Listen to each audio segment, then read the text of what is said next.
యెషయా గ్రంథం 19వ అధ్యాయం. ఐగుప్తును గూర్చిన దేవోక్తి. యెహోవా వేగము గల మేఘము ఎక్కి ఐగుప్తునకు వచ్చుచున్నాడు. ఐగుప్తు విగ్రహములు ఆయన సన్నిధిని కలవరపడును. ఐగుప్తీయుల గుండె కరగుచున్నది. నేను ఐగుప్తీయుల మీదికి ఐగుప్తీయులను రేపెదను. సహోదరుల మీదికి సహోదరులు, పొరుగువారి మీదికి పొరుగువారు లేచుదురు. పట్టణముతో పట్టణము యుద్ధము చేయును, రాజ్యముతో రాజ్యము యుద్ధము చేయును. ఐగుప్తీయుల యొక్క శౌర్యము నశించును, వారి ఆలోచన శక్తిని నేను మాన్పివేసెదను. కావున వారు విగ్రహముల యొద్దకును, గొణుగు వారి యొద్దకును, కర్ణపిశాచి గల వారి యొద్దకును, సోదెగాండ్ర యొద్దకును విచారింప వెళ్ళుదురు. నేను ఐగుప్తీయులను క్రూరమైన అధికారికి అప్పగించెదను, బలాత్కారుడైన రాజు వారి నేలను అని ప్రభువును సైన్యములకు అధిపతియు నాకు యెహోవా సెలవిచ్చుచున్నాడు. సముద్ర జలములు ఇంకిపోవును, నదియును ఎండి పొడి నేల ఎగును, ఏటిపాయలను కంపు కొట్టును. ఐగుప్తు కాలువలు ఇంకి ఎండిపోవును, రెల్లును తుంగలను వాడిపోవును. నైలు నదీ ప్రాంతమున దాని తీరముననున్న బీడులను, దాని యొద్ద విత్తబడిన పైరంతయు ఎండి కొట్టుకొని పోయి కనబడకపోవును. జాలర్లను దుఃఖించెదరు. నైలు నదిలో గాలములు వేయి వారందరూ ప్రలాపించెదరు. జలముల మీద వలలు వేయి వారు కృషించిపోవుదురు. దువ్వెనతో దువ్వబడు జనుప నారపని చేయువారును, తెల్లని బట్టలు నేయువారును సిగ్గుపడుదురు.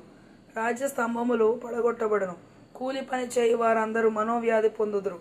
ఫరో యొక్క జ్ఞానులైన ఆలోచన కర్తలు, సోయను అధిపతులు కేవలము అవివేకులైరి. ఆలోచన శక్తి పశుప్రాయమాయను.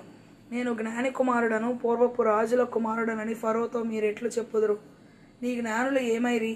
సైన్యములకు అధిపతి యగు యెహోవా ఐగుప్తును గూర్చి నిర్ణయించిన దానిని వారు గ్రహించి నీతో చెప్పవలను గదా. సోయను అధిపతులు అవివేకులైరి, నోపు అధిపతులు మోసపోయిరి.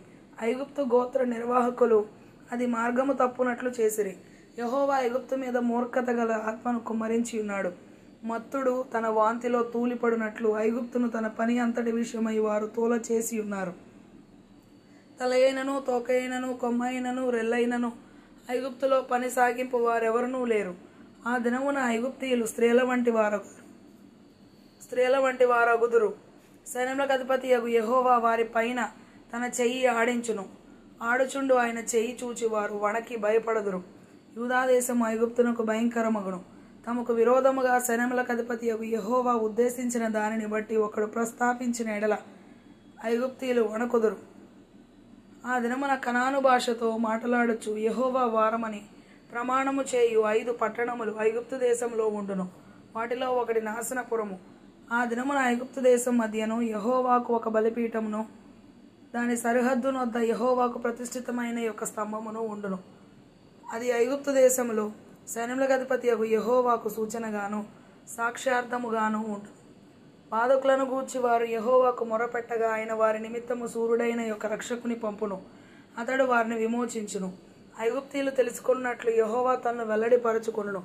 ఆ దినమున ఐగుప్తీయులు యెహోవాను తెలుసుకొందురు. వారు బలి నైవేద్యములను అర్పించి ఆయనను సేవించెదరు. యెహోవాకు మొక్కుకొనెదరు. తాము చేసుకొనిన మొక్కుబడులను చెల్లించెదరు. యెహోవా వారిని కొట్టును, స్వస్థపరచవలనని ఐగుప్తీయులను కొట్టును. వారు యెహోవా వైపు తిరగగా ఆయన వారి ప్రార్థనను అంగీకరించి వారిని స్వస్థపరచును.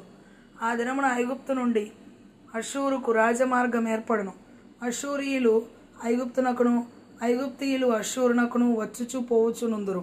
ఐగుప్తీయులను అష్షూరీయులను యెహోవాను సేవించెదరు.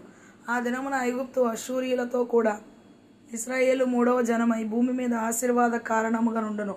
సైన్యములకు అధిపతి యగు యెహోవా, నా జనమైన ఐగుప్తీయులారా, నా చేతుల పని అయిన అష్షూరీయులారా, నా స్వాస్థ్యమైన ఇశ్రాయేలీయులారా, మీరు ఆశీర్వదింపబడుదురని చెప్పి వారిని ఆశీర్వదించును.